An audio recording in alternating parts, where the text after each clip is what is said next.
I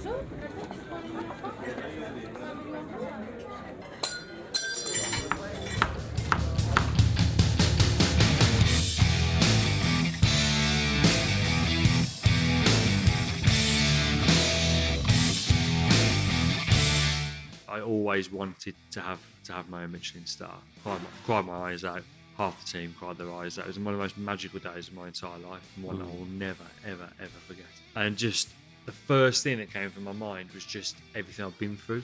All the sacrifices, all the shit hard days, the mental health aspect to it all.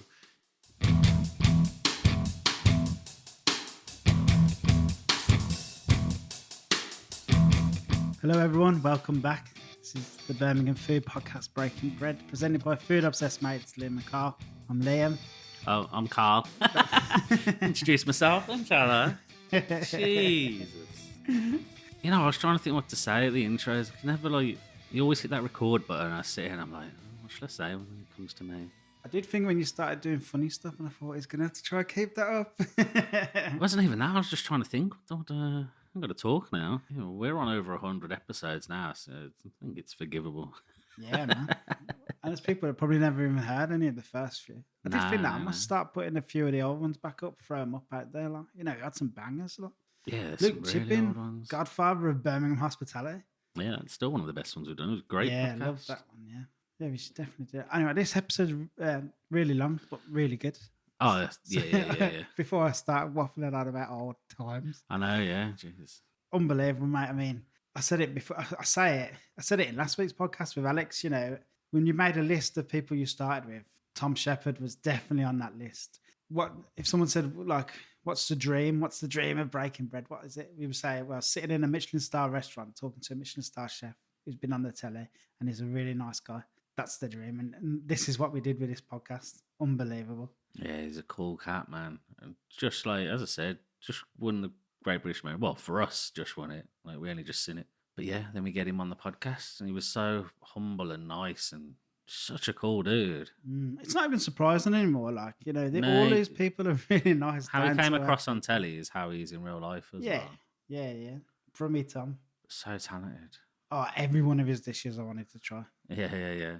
Every single one of them. Did you want to talk about anywhere you've been eating before we shoot into this interview? Or? Yeah, well, we've got to bring up Lucky 7, I think. Lucky 7. Rob the genius. Rob's Birmingham's back, so baby. lucky to have him. And Kindra. Like, Yeah. her hospitality, his drinks, unbelievable. He's just like the godfather, really, of cocktails, isn't he, when you think about it? Just the flavour, just the way his brain works, putting flavours together.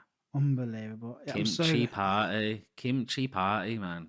Unbelievable. What a cocktail. He's like, it's almost like a new type of cocktail. It's like mad how his brain works and the combinations and how they taste. It's just, it's like a Bloody Mary, but with kimchi. It's an odd experience, but it's so delicious. Like 100% would get it again when I go there. It's typical Rob. You can't find the bar. No signs. Like, it's just a doorway. Yeah, and a light. It says whether if the light's on, you can go up. Well, you got to go in the doorway to see the light, ain't you? Like, yeah. I get it. Like, it's a small place, but it's so funky and cool as well. Oh, I loved it. I did. It's one of the. I think it's only going to get better as well, and it's already good. As you'd expect with Rob, alcohol free, unbelievable. Yeah, for you, it's like the best possible cocktail option. Yeah, if I want to go to cocktail bars, that's where I'm going because it's just got everything for me. Like. Yeah, you get as good a drink as I get. They've got a version of my favourite ever drink that they had on at the Wilderness, the jasmine tea drink. It's just brilliant. It's sweet, but not too sweet, and it's on the edge of savoury. Oh, fantastic. Where else have we been? Well, speaking of cocktails, I was at Passing Fancies again. Oh, man, how can you not love Passing Fancies? It's Congratulations to Matt as well. Yeah, and greatest cocktail maker in the country. Well, top award anyway. Yeah. And he goes into the world finals. He's off Brazil, he's off to, is it? Yeah. Jesus. Fair play to him. Oh, mate. But yeah, everyone that works there's just the super talented. But I went there and it was when Tierra Tacos were there. And I knew they were there, but I'd forgot. And luckily I was like, I'd had a few drinks by the time I got there. And then I was like, oh my God, this was the best idea in the world. And just ordered loads of food as well. It's funny, you know, Tom put a job description up. He's looking for someone to come and work with them. Yeah, it's And a good see, job description. They'll get plenty of applicants. It made me want to apply. Yeah, I read it. I was like, yeah, I might join. I might apply for that. Sounds good. What was it at the end? It just said, like, listen, just be a good person who gives a shit.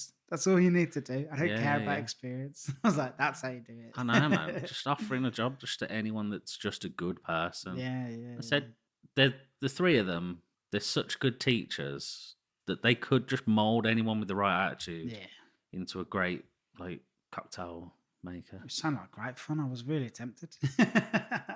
Yeah, I've got to admit, I was genuinely. I was like 4-day week. I could do that. Then again, I'm on a 4-day week now, so I was going to say, Tierra Taco's on the road again now, aren't they? They're at their place at the minute. They're doing little pop-ups and stuff, so keep an eye out for them. Yeah.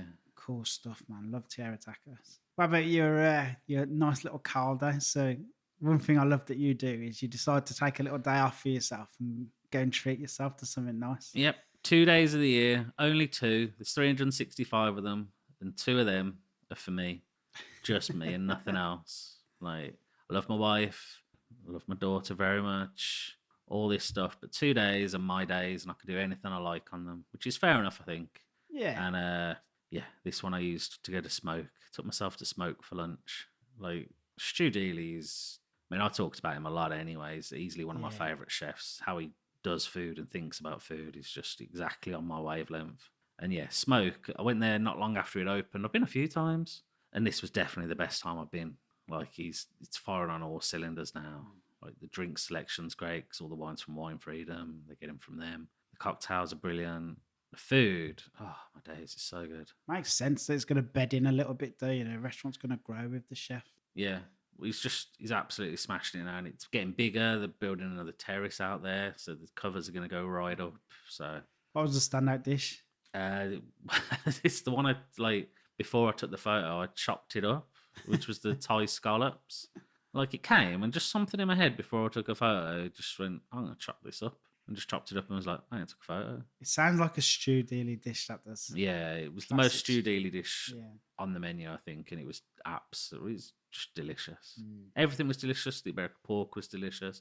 Obviously, like, everything's barbecued. It's all cooked over coals, and that's the thing, hence the name Smoke. And we've talked about Smoke a fair bit. Yeah, I went there, and it was just a great day. Like, I think the lunch offer, it's a really good offer as well. Don't ask me how much it is off the top of my head, but I'm sure it's like 60 quid for lunch or something like that. There's quite a few good lunch offers popping up now. See, Craze. That was yeah, that looked good. It's 670s. Lunch looks good. Good lunch offer.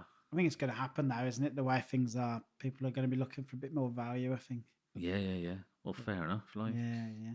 And lunchtime's a good time to get people into the restaurant. If you're not going to be busy that day, if you can do something that does turn a profit and gets people bums on seats, go for it. Tell you what, back to today's episode.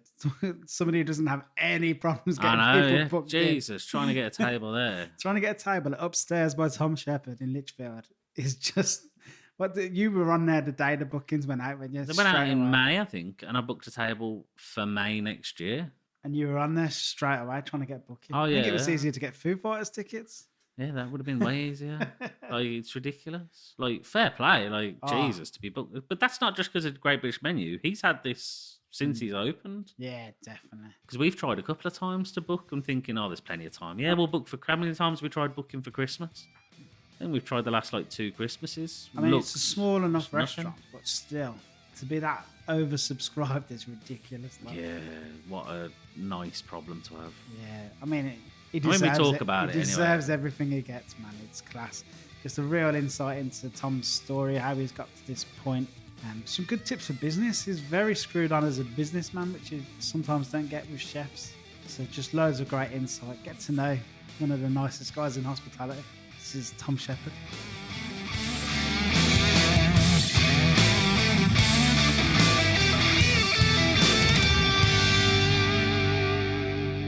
Nice to see places doing well. I think especially now as well. I mean, are we recording now? It's on, but yeah, we haven't properly We started. might as well just start there. Just start there. Yeah. Let's go, baby. No, we. I think especially now. I mean, I was at the National Restaurant Awards on Monday, speaking to Brad and Akhtar, and I went down with Mark Birchall, And they're all saying it's just so up and down. You'll start to see a bit more of an influx of people coming in. You think, oh, here we go.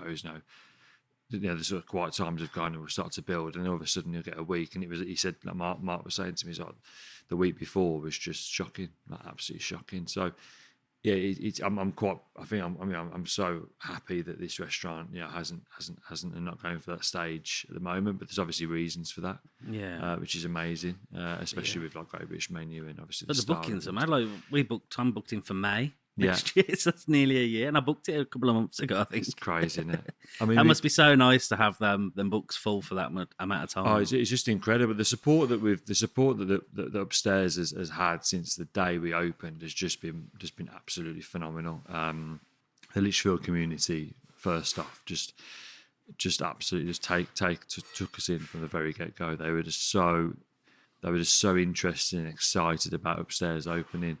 And then, fortunately for us, they came and they experienced it and they liked it, and it gave them a reason to come back. And from that perspective, we've just been taken in, from Lichfield, which is just an amazing thing. And then from that, because things happened and moved quite quickly, we soon got on people's radar a bit outside of Lichfield, and it attracted them down to a restaurant, and that's just continuing now, really. Are you from Lichfield? I'm from Sutton Coldfield originally. Yeah. So I went to primary school in Sutton, and then we moved. Just obviously, my dad's business is downstairs, so we moved into Lichfield when I was 11.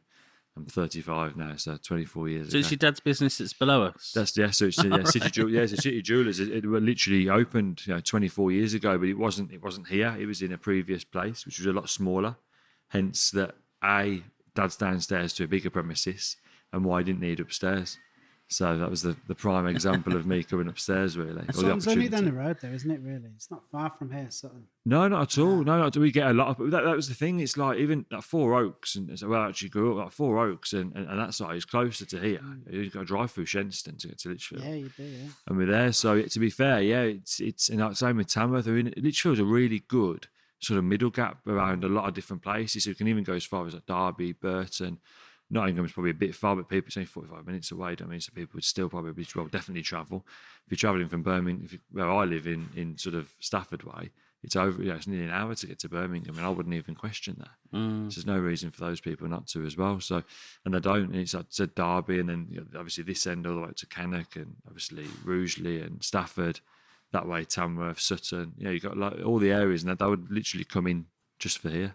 I call everywhere Greater Birmingham. Yeah, so like Cannock's Greater Birmingham. Yeah. Wolverhampton, that's Greater Birmingham. Oh, it is really. Yeah, I think it is. Especially we had a Docky 33 classed as Greater Birmingham at one point. Over to Stu Collins. We were like you're nearly Birmingham, that's fine.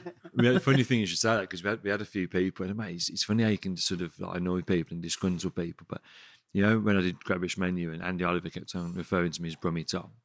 But obviously, that's like she didn't just decide to say that. She's obviously coming to me. She goes, "Oh, Tom, you're from Birmingham." I was like, all the production of Birmingham, so my accent was coming out more and more. And I said, "Yeah." I said, "Well, I'm from Sutton Coldfield." And she's like, "Oh, I know Sutton." So obviously, when I watched it back, obviously she starts calling me Brummy Tom, which I thought was wicked. Never thought that some people from the restaurant would be annoyed and have complaints about it. So we'd have people on the chef's tab, and they would go, "Well done, Tom. Amazing. You did on Great British Menu. Absolutely loved seeing you on there. I just wish that Andy Oliver wouldn't call you Brummy Tom."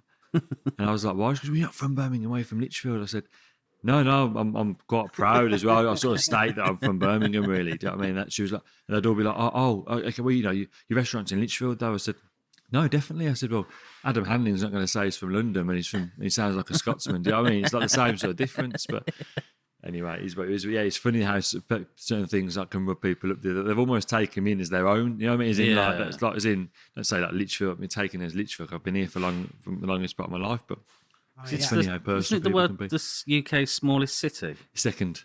Yeah, I don't know the first, so please don't ask me that. But I remember stating it to someone. They went, no, it's the second actually. It says so and so is the smallest. I was like, okay, cool. Yeah, I'll probably stop using that. But it's the second one. Yeah. And the amount of people who visit outside of the city are very much like they're a little sort of little market town. So now we have got this massive cathedral behind it, and but yeah, it is what it is. It's the beauty of a Michelin star. It brings people. There is people who get the book every year, and there's something there. Let's go there. You know. No, it is, and people. I remember it brings the good and the bad in. I always remember one when we first got it. And we had our menu was obviously online, and we had an email off of this certain gentleman, and I can't remember his name. To be fair, I probably would give it to you if I remember. But and this email, we had a dish on. I think it was a roasted turbot dish at the time. It was an absolutely delicious dish, and it was with a vin Joan sauce, which is a type of white French wine, and how we do our menus is we do obviously the main element, which would be roast Cornish turbot, and then underneath we just write a very sort of normally 2 to 3 elements. We always start each sentence of that with a capital. So it was vin Joan was first, so we put obviously a capital V and then a soft J and then continuing throughout. There's 2 separate words. So this guy emailed in, and he went into quite a large paragraph to start off with, and it was basically his idea of mine, like almost educating me on the introduction to Michelin-starred restaurants. So it started off basically by telling me how I need to really concentrate on things like this, because now I've been fortunate enough to get a Michelin star. I need to understand the type of clientele that come into the restaurant, and using a soft J for Joanne would not pass it. They're the type of things I really need to start looking into. And I remember just reading this email. Obviously, first of all, can I say certain words on it? Say what you like, man. I do. So first of all, I was like, what a fucking cock! Like, what sort of guy is out there that genuinely feels the need for that? People might argue it's support, which is fine, but you didn't read the introduction email, which is essentially the most. Oh, what's that word? It's patronising. It was one of the most patronising sort of sentences that I'd ever read, in essence of it was just a complete lack of knowledge, understanding of like my background completely, and just thinking that, now you're lucky enough to get a Michelin star, you need to start looking at your spelling basically. I was just like, okay, cool. But it was like a light switch though, like you said about people still come down. People are really on that, and they watch it on Twitter and unfold. And the moment those restaurants that are even remotely local to them, like, well, we need to get in there straight away. And the bookings did, when we opened them on the end of Feb, the bookings did go crazy, which is amazing. But we do also get that. It was like a light switch. Come when they came in, it was like, oh, that's a different type of clientele. They're sort of asking for different things. They're really testing our staff.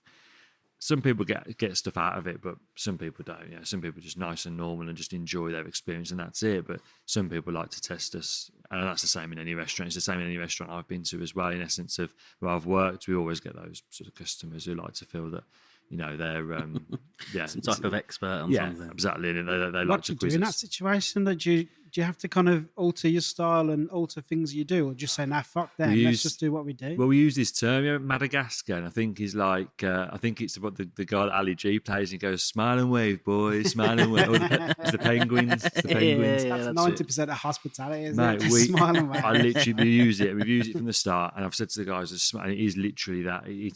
Listen, I'm not going to start to say about that we get these difficult customers, because we really don't. I'm going to be brutally honest. The customers we get here are absolutely amazing, absolutely amazing. But you're always going to naturally get the odd one or two. But yeah, literally that. We smile and wave, and we just absolutely mad, and whatever it might be. And it's just, we come into the back. We've sort of, I don't allow our front of house or anybody actually to sort of overly show their emotions in that time. I don't like to go into the back and hear, fucking Table 2's all right, dick. For when you own your own business as well, it's like, Table 2's still a person, and they're still supporting us, and they're still paying. So if you may feel they're a dick, that's fine, but just keep them fucking opinions to yourself. Yeah. Do you know what I mean? But also, we also know from a mental perspective, you know that you're going to approach that table now with probably not the same sort of vigor and sort of energy that you would just because you think they're a dick. So just the simple fact of removing that from your whole mindset and just going, accept them, drop your fucking plate off in the pot, and then walk back out and fucking smile, give them extra. Do you know what I mean? Yeah. At the end of the day, that's how you should be doing it. You're at work, aren't you? You're not really here for your own opinions. You're here to do your job, basically. Well, of course, mate. If you think that every single person's going to be your cup of tea, you're fucking on bloody fantasy world. Do you know what I mean? That's how it is, and we're there to showcase us. Do you know what I mean? We're not there to make friends, and we're there to showcase us. And I said, when you own your business, that customers are obviously even more important to you. But before that, you don't think of them like that. But they're so important. So regardless of their personality, if they're here supporting upstairs, that's fucking fantastic. Do you know what I mean? It's important to stick to what you do best as well. Even working in a little pub, local pub, you always get that one customer. You know what you course need you to do. do here. You know what you could Yeah, do yeah, with here. Yeah. Oh yeah, tell me what we could do. You're the fifth person today, and you've got to block that out and say, Cool, well, let's course, stick to what we do best. Of course. I mean, customer feedback is good. Yeah. And from the right people. If you do build those relationships with people who come regularly, and we have a couple called Gene and Tony, and they've been about 8 or 9 times. But they actually like to sort of sit down and have a little chat with you after. And How did they get a table 8 or 9 times? mate, They must it's the- brown envelope for First some of all, it's Thursday lunch, so it's probably the most undesirable day of the week or service of the week. But they they sit right there in the corner, table 5, and so they can probably keep an eye on me from the seat. But they're a lovely couple. And they eat out, like when I say everywhere, they're actually people who do eat out everywhere so regularly. I think one of the favourite restaurants is the Raby Hunt up in the northeast. But they've eaten they used to eat at Adams quite a lot when I was there. I'm sure they still do, and they just enjoy food, but they won't critique you as in this is this. They don't go through every single dish. But every single time we sit down, they just go, "Tom, you're just getting better and better and better." And they'll just say like little bits about the certain dishes, as in like they'll just say, "I really love it. The new fish cookery is this," and it's so refreshing to hear. And then sometimes we'll get these regulars, and I'll just come in and just go, "Yeah, I see what you did. I said, I didn't quite get that. I said I understood it. The best of the time I loved it, so it's personal." But then certain people have said something, not even about the food, even about how we may do things. And mate, sometimes we've implemented them into the business because you always see it from your perspective, which is the deliverer, but you haven't received that delivery. So sometimes it may seem good from your eye, but from a customer's perspective, it may be different. So when they've actually some people have made a really good point on certain things, and I've gone, "That's a fucking great show. That is. Let's just give it a go." And 9 times out of 10, it's actually worked out. So it is important, as much as it's one way. When you can see right through something, ignore it. Do you know what I mean? And walk away or whatever. But certain things are there to help you. Certain people are actually wanting to sort of say, "Listen, so I don't want to say, but this may work better." You do it, and it's like, actually, fucking hell, that has actually just worked better. And Do you ever sit in the restaurant as a customer just to test it out? I did it once. Yeah. I did it for the first time about 2 months ago. Did it work though? Because everyone's on edge, so like gaffers there. Yeah, to be fair, mate, I'm not that type of person. And I think that they obviously know this, and it's a mutual feeling between the whole team. I don't put myself across as that sergeant major person who's sort of, I want the people to be people. I want the customers to experience the people I employee's personality, because that's why I employed them. Because to me, they're amazing people. So for me, I want the customer to taste a bit of that. So when I sat there, it was more of a case of, yes, I obviously wanted to see the delivery of the front of house, which was great. But the chefs, mate, Mike's been with me 7-8 years. Noah's been with Adams for 4 years. He's in before here. Dan and Ollie have pretty much been here from the start anyway. So the nucleus of 4 or 5 chefs that are in there have been on every journey. We've been through some real hard bits here. So cooking for me on a lunchtime isn't really something that they're really bothered about, but they do want to make sure that everything's proper. And I think from my point of view, I wanted to make sure that the menu had a great flow to it, and really everything was there for the right reasons. And I was absolutely, I was very, very happy. Very happy with the delivery, very happy with the front of house. Yeah, but we're a young team of full of desire. We want to just keep pushing, we want to keep driving, and that's super refreshing. You've done well to keep hold of your team as well. Yeah, the front of house we've gone through. So I think the first we opened for. To be fair, we opened because of when we opened as well. We did open with a couple of people who had automatically said, "Listen, Tom, I'll take the job, but I'm not going to be here next June. I'm not going to be here next July or whatever, because I want to do this for summer and this, and I'm moving back to Wales and all stuff like this." So that was the hardest part of opening up in the kitchen. I knew the guys would be right behind us and want to stick into it. But the front of house were quite sort of up and down. But become April of 2022, new restaurant manager, new front of house team, and they're all still here. So that's the difference, I think, now. So we were able to get that front of house back in, real cemented sort of team, and they're able to build. But no, it is good, and we hope to attract. We've got a sommelier called Cam, who we've attracted from sort of March. So we had Alex, who started with us, who was phenomenal. He wanted to go travelling. He's actually working over at Key now in Australia, which is a phenomenal restaurant, and which gave us great pleasure in obviously wishing him all the best. And I'm sure there's a part of me I think he will definitely be back at some point in the future. we had a lady called Camilla or Cam who replaced him, and her wine knowledge is just incredible. So we are starting to attract some seriously good talent as well, as and when we need it, which is again, absolutely amazing. Is it hard to build the front of house team, being a chef opening your own restaurant? That's a really good question. I think that the main thing is, especially at the start before GBM, no one saw me as a restaurateur. It was just a chef. So when I asked for chefs, we got a fair few CVs come through. Front of house, it was like tumbleweed. I'm going to be honest, it literally was like tumbleweed. And I mean, really, really, really pleased that Anthony obviously knocked on our door. But some of the guys who we took on were just like, I didn't give it a go first. So I waited until second because I thought there'd just be a massive influx of professionals. And I'm like, A, you were a professional, and B, you got the bloody job. So you haven't got it through default. It's like, you're a great person, but I think it's the misunderstanding. But I think since then we have had a few just sort of emails just drop really sporadically, just on a random weekday, just going, I'm looking for front of house work, and they've had a really good CV. We've had a chef CV actually from a young lad called Ben. He did 6 years at Le Manoir, and he's looking for a new position sort of around these parts. He saw me on Great British Menu. He was like, I'd love to come up, and we haven't got room for him. But sometimes I do sort of think that if they're the right person, you can sort of make room for them, especially when you're busy. So if he comes in and is a bit of a superstar, then I want to take him on upstairs. Yeah. So it just goes without saying. Because it's the biggest thing at the moment from people. Well, one of the other than costs. Yeah. It's staff. There's so many places, especially in this. I think it's worse in Birmingham City Centre because there's competition there for a lot of people as well, and so many places are struggling to get the right staff in. So I think it's the same in London. I said on Monday at the NRAs, that was the topic. That and how sporadic everything is was the topic, and I just sort of said, oh yeah, absolutely. Because I didn't want to come across like a cock, but it wasn't the same. It wasn't the same as us at the moment. I'm sure. I know it will. I know for our lifetime of this restaurant, we'll definitely reach that point. Of course, it will. It's just everyone has that. I've been speaking to Tom Kerridge. Tom Kerridge like every restaurant, no matter if it's short or long, you will have that time where you are in that eye, and it's just important we try and keep ourselves in that eye for as long as we possibly can. But no, the more restaurants that are in that sort of circle, you see a lot of chefs. And I saw it at Adams. You see a lot of chefs doing the rounds in Birmingham as well. So they go from one to another to another to another, and it's I've worked at O'Feam, I've worked at Purnell's. It's that's completely normal as well, to be fair. But in Lichfield, we haven't got that. So it's either upstairs or obviously a pub or a sort of more relaxed dining experience or things. So if they want to come to a Michelin-starred restaurant, there is only one. Which for us is obviously beneficial. Yeah, where's the nearest Michelin-star to here other than Birmingham? It's Birmingham or Sats in Nottingham. So I can't. Yeah, there's nothing the other way really. Obviously Cheltenham, but that's obviously a lot further than Birmingham. So Birmingham or not really. Good for you.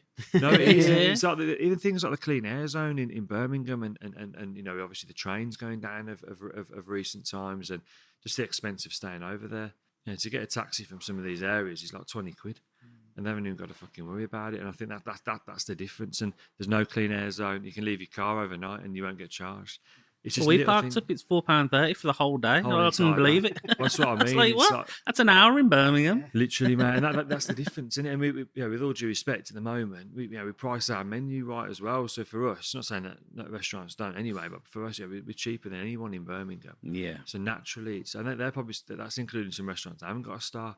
And listen, a star is just essentially it's an incredible achievement, but it's not the be all and end all of pricing. At the end of the day, if you've cost a menu to be a certain price, that's it. It's not... You do see a few places that get a star, and then you recheck the menu the day after, and you're like, hang on. Well, that's why we kept ours. We kept ours until April, until the electrical. That's literally, and we did it methodically. It was a case of we don't need to put our prices up in February, March. We just don't need to. Our product's the same.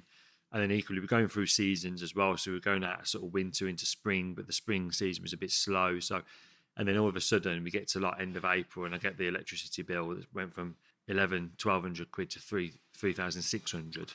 Wow. And we were like, okay, that's okay, cool. So we need to start addressing this. Obviously, wage increase and everything else. And I was like, well, this is where. So we put all that into the P&L, and essentially that's what we got back. And that was it. So that's what we did. And I can count on one hand that customers have sort of really mentioned something. I think that's because they were done at the right times. It weren't just got a star, let's put the prices up. That's first. Literally every single person in the industry, they'll congratulate you on the getting the star. The very next sentence would be, "Put price up now, mate."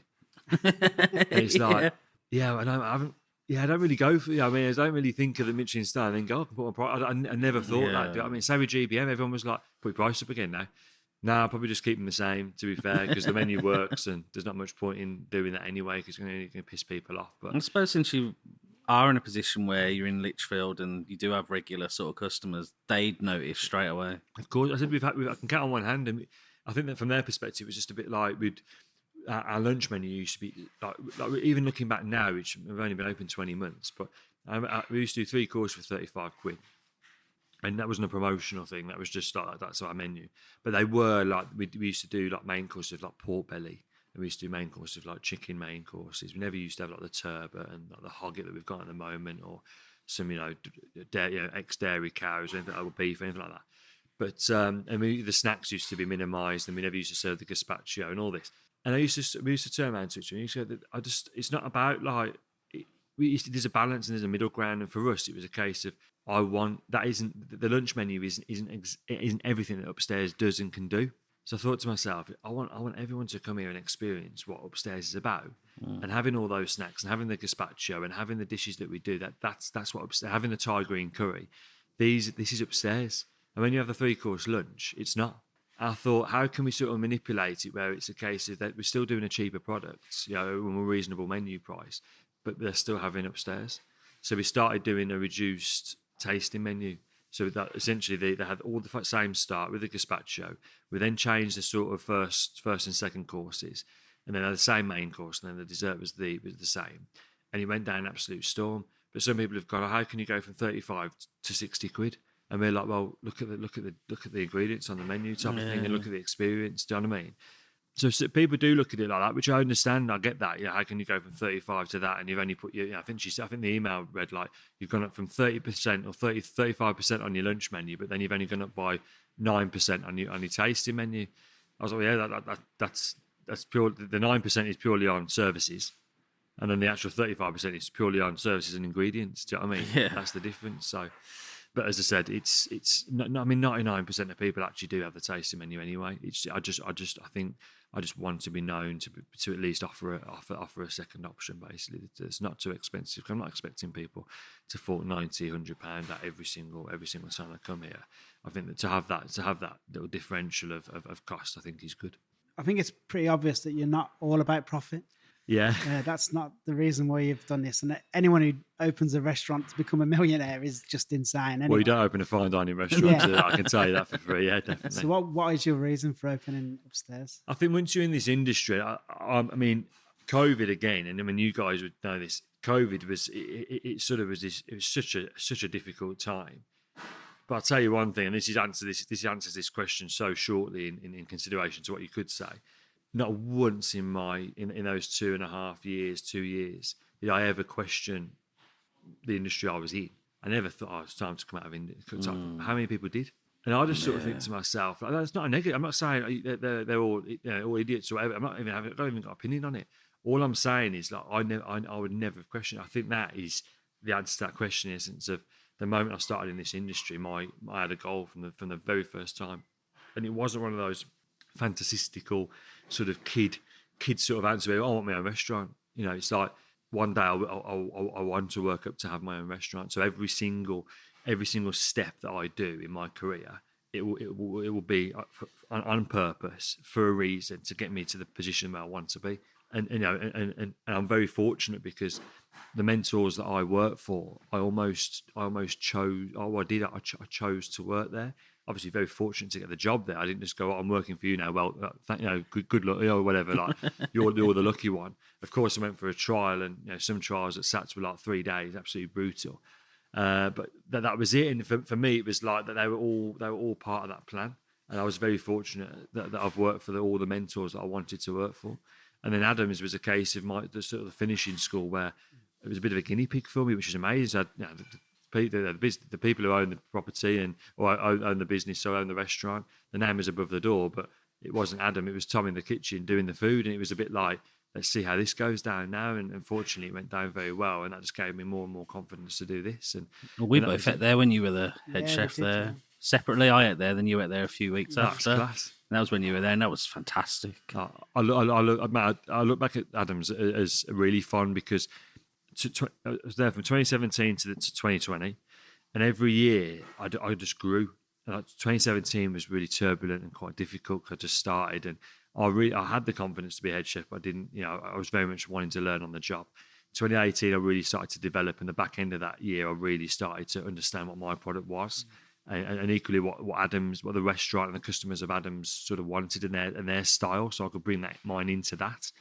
And then 2019, I was like just sort of surfing. I just really enjoyed every sort of season change. I really enjoyed seeing the new products, and I had a lot of confidence in the products. I had a lot of confidence in the team, in the product we were serving. It was probably one of the best food that I've sort of done really at that stage. That's what I sort of look back on. And when I first started here, it was because it's a business, because we can't go straight in on those type of prices and or ingredients. It was almost like I was starting again. And now we're building up to that time now where, we are getting some phenomenal ingredients in. The cooking's really confident, but it's filled with passion and desire. And you can see that in every plate. And that answers that question in essence of I now own the restaurant that all happens in. And that's just fucking amazing, isn't it, really? How did you know to do that though, from the business side of things? As a chef, you could just walk in here and think, I've got my own restaurant. I want to do exactly this food. It's going to be top of the range, stud the cost. Did you have lessons in business or? Yeah, well, no, I didn't. Well, obviously, so with the pandemic, I did these dine at home boxes. So I went self-employed with those. So it was the first time I've ever had to sort of do my own books and that sort of thing. So to be fair, that was a pretty priceless entity that I was involved in for sort of a couple of years, and put me in such an amazing position for upstairs and for running your own business and restaurant. I think I'm not going to sound sort of patronising when I say this, but I think you've got to be pretty stupid to open up a restaurant and just go balls deep straight away. And unless you've got an endless bit of money there, I think everything grows, doesn't it? Everything starts from the bottom and you build. And that's no difference in a restaurant, I think, for me. And that's how I did. So our opening menu was to entice people in and to not be too sort of challenging, just to sort of promote what we're really good at, which was flavour, cooking style, and just sort of presenting that in an unchallenging way, but in a real comfortable, relaxed setting. And with that, as I said, we can then build off that foundation, and that's exactly what we've done. So there's no doubt in my mind that that's what I wanted to do. And I remember we opened with a well, after the first month, we had £1,050 profit, and since that day we've never been out the black, which is great. So it's just built from that. Yeah, 1,050 quid. That's unusual though for business. I know, yeah, breaking profit. even's about the That average. from the very first month, which is incredible, which is absolutely incredible. We've just built on that since the day one, which is. But I said that I think that's part of the foundations that I started the business on as well. They have to be solid, positive foundations. If you open a restaurant and you're in shitloads of debt, I just don't think I just don't think it's worth it. I really don't. I really don't. But stress from day one. Well, it's an unnecessary stress. It's all brought on by yourself. And I think if you listen, everyone has dreams, and now I'm a firm believer is things happen for a reason at the right time. And that's the same with that. If you're like trying to push a dream and it doesn't feel right, it doesn't sound right, it doesn't sit right, the financial side is all wrong, don't do it. Don't be blinded by this dream of owning your own restaurant, having your name above the door, because it's not enough. It's just not enough. I know you obviously mentioned, say, if you want to be a millionaire, don't be a restaurant owner. I'd probably agree with that. But at the same point, don't be as foolish to say don't struggle as well. Don't struggle for those. At the end of the day, it is a business. You need to make it profitable, obviously. And from that, there should be some sort of balance in there where you are comfortable and you are self-contained and you can sort of look after yourself. We've kind of like went deep end first, and we normally start at the beginning. How did you get into hospitality? Mate, I don't know if this is a common answer, but to say I fell into it is an understatement. So actually, my first job was just around the corner here, and it was at the George Hotel. I started off as sort of a barman. I won't go any further, but it was probably an illegal barman because I think I was 16 when I first started, but I got away with my height, which you mentioned earlier. And there was a receptionist there who I think she covered a bit of HR, so she did a few jobs there, and she did a few shifts at another restaurant, another hotel, in Warmley, which is close to Sutton Coldfield, and called New Hall Hotel. Anyway, I got on with, her name was Lorraine. I got on with her really, really well. A really nice lady, and her family owned the George and owned Moore Hall in Sutton as well. Called it was the Best Westerns, and she said she's a lovely lady. And we got on really well. And one day she just sort of said, what are you doing it for, Tom? You know, you're just going to be like in the end like a barman. I was like, I don't really know what I'm doing, Lorraine, to be honest. So I almost need a sign. And she was like, well, I work at New Hall as well in Mormon. It's a beautiful hotel. Got some great guys in there, and they're looking for like a trainee manager. Put you on a program for like 18 months, and essentially, after the end of it, if it all goes well, then obviously you'll be a manager of a department. And I was just like, well, can we have a chat? And she was like, yeah, I'll set it up. So the following week I went there. I was only like 17. I went there for this chat. The guy was a Geordie, Mark his name was, and he was a Middlesbrough fan. We started chatting to him, got on with him like a house on fire, and he said, mate, you'll really suit hospitality, like your personality, you'll really suit it. He said, but have you been working on the bar? I said, yeah. He said, I've just got this really weird feeling that you're going to really suit the kitchen. I said, all right, yeah. I was just like, not really into food, mate, to be honest. No, I'm not really into it at all. And he was like, yeah, I've just got this fucking weird feeling. But listen, we'll put you on the bar for 3 months and then maybe go into the kitchen. I was never started, I never worked there. So I thought, okay, perfect. So I started. So I was just becoming 18. I think I started in like the February, and I was 18 in the April. So did my 3 months, just a bit over. I think I did nearly end up doing nearly about 6 months, because then it was my first sort of insight into staffing issues and people coming and going and all that sort of stuff. So I saw that. But the one department of that hotel that was really, really constant and just pure quality was the kitchen. And it was a head chef called Wayne Thompson, who is, from my perspective, was the serious maker of me. There's no two ways about that. He was a fellow Villa fan, so we got on like a house on fire. At the time when Martin O'Neill was manager of Villa, he used New Hall as the hotel, so I was just like a pig in shit every fucking Saturday, to be honest. It was just amazing. And then we used to get tickets. I used to go with Wayne to the football with him, because there weren't so many Villa supporters, to be fair, in the kitchens.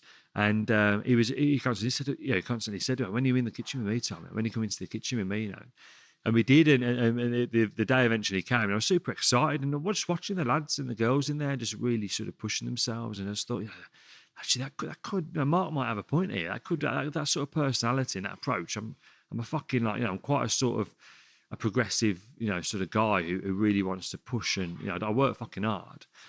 And so I remember on the Monday when I got in, he sat me down in the office at like 8 o'clock in the morning. I was fucking knackered. I was dressed in this this uniform of these checkered fucking blue and white pants. Do you know what I mean? And your clogs as well, and then these like oversized like sort of starchy as fuck like jacket, which looked like a fucking cardboard box on you, and these aprons. I remember looking in the mirror going, "Fucking hell, this looks so artist." Going down to the kitchen and seeing Matt, and it made his whole demeanour change. It was sat in there and like his whole face. I was like, hello, Wayne. Is everything all right? Is everything all right? And he's like, no, this needs like a few rules to you, Tom. And he was saying, this is a kitchen. We have like fundamental like a ladder system. And he says, and like the bottom of that pile, in essence, of who you speak to is fucking you. Like you're at the bottom. KPs, commies, and he went through the whole entire thing. But that didn't like scare me. I was like, well, that fucking ladder needs climbing, and that's sort of how I felt. But equally, I was only going to be there for 3 months. I was like, I'm going to fucking try and push as best as I possibly can. But I was washing salad leaves and fucking peeling tomatoes for concasse and chopping herbs for like 2-3 weeks, just itching to get on something else. And I started cooking, and I can't even explain it.